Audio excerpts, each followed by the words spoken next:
So you finish your product research, you differentiated your product, you've made sure you have good margins, and you've confirmed demand for the search terms that you believe are relevant for your product. If you haven't accomplished all three of these things, stop and do not move forward until you check all of these boxes. Hi, this is Rochelle, and welcome to Multiple Passive Streams of Income.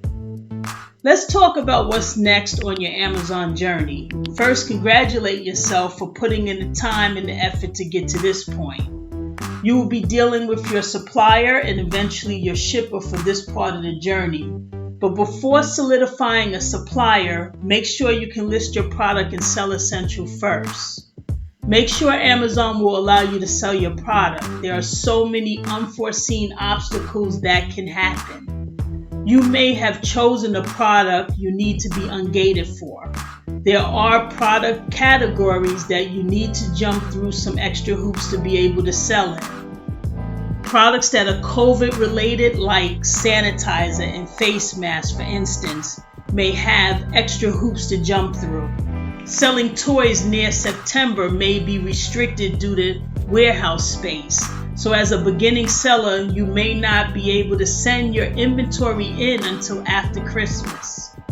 There are many reasons, so list your product in Seller Central first to make sure you can sell it immediately. As a side note, once you get a product to Amazon, you will soon realize how terrible Amazon seller support is and all the drama that occurs when selling on this platform. Although the seller reps are very prompt and polite, the quality of resolution is piss poor. So let's talk about suppliers. Number one, the time difference between the US and China is annoying. I live on the East Coast, so it's a 12-hour difference in time. So usually about 9 p.m. Eastern Standard Time, which is 9 a.m. the next day for them, is when we start communicating live.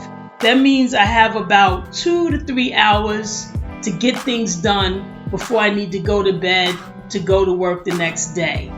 Number two, make sure you get at least a couple of samples.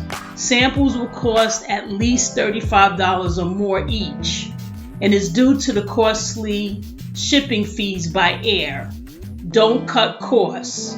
It's important to get samples and to determine the best supplier to work with. When ordering samples, order a few from the same supplier.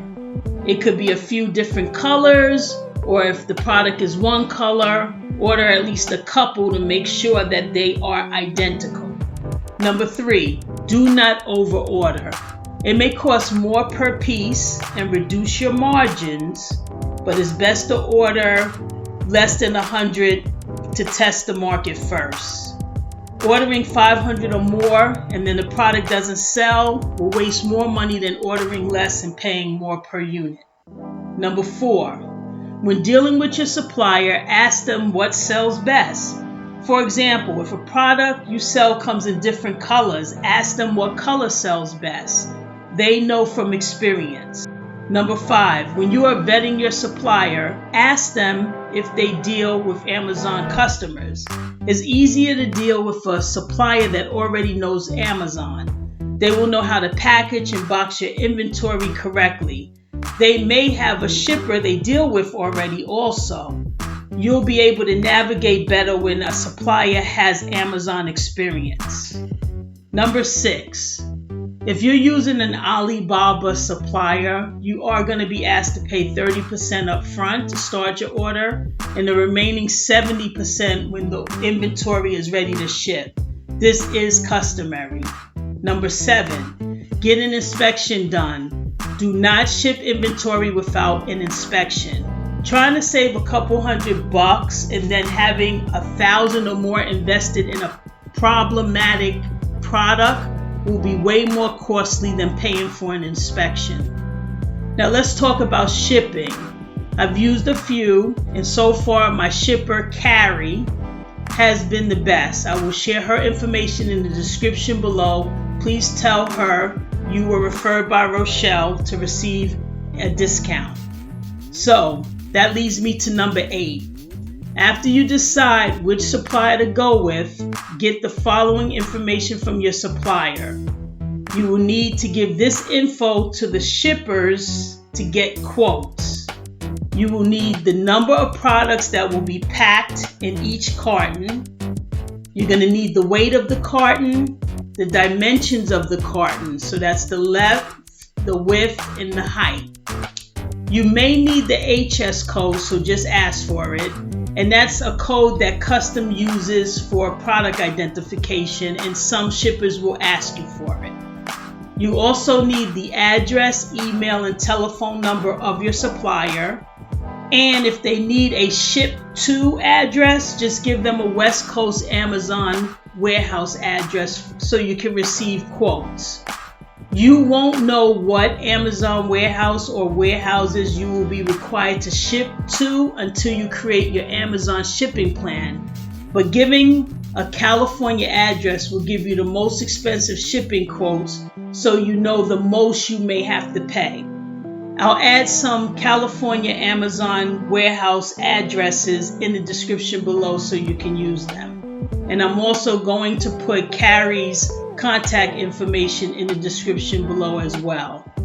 If you decide to use my shipper Carrie, she will give you quotes very quickly.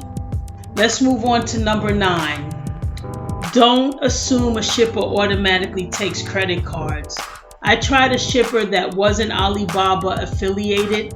They picked up my cargo. They sent me an invoice to pay by a wire transfer. I didn't feel comfortable with that method, so it actually cost me more to get another shipper who accepted credit cards to pick up the cargo, and I still had to pay a small wire transfer because I had to pay for the truck pickup and 2 days of storage with that original shipper in order for them to release my cargo to the credit card shipper. So that was a fiasco, to say the least. Number 10, use the time between manufacturing and Amazon receiving your product to further research your keywords so you can optimize your listing. You will also need these keywords for your PPC campaigns, and you also need to concentrate on what product photos you need to get done. You can start working on your listing immediately, and you may have to wait until your supplier has completed your inventory to have your product sent directly to your photographer. There's tons of videos on how to add your product to Seller Central and how to complete a shipping plan. So good luck with this part of the process. It will be confusing at first, but experience is the best teacher. Just know that it will get easier. Thanks for your time, as I know you could be any other place right now. Take care.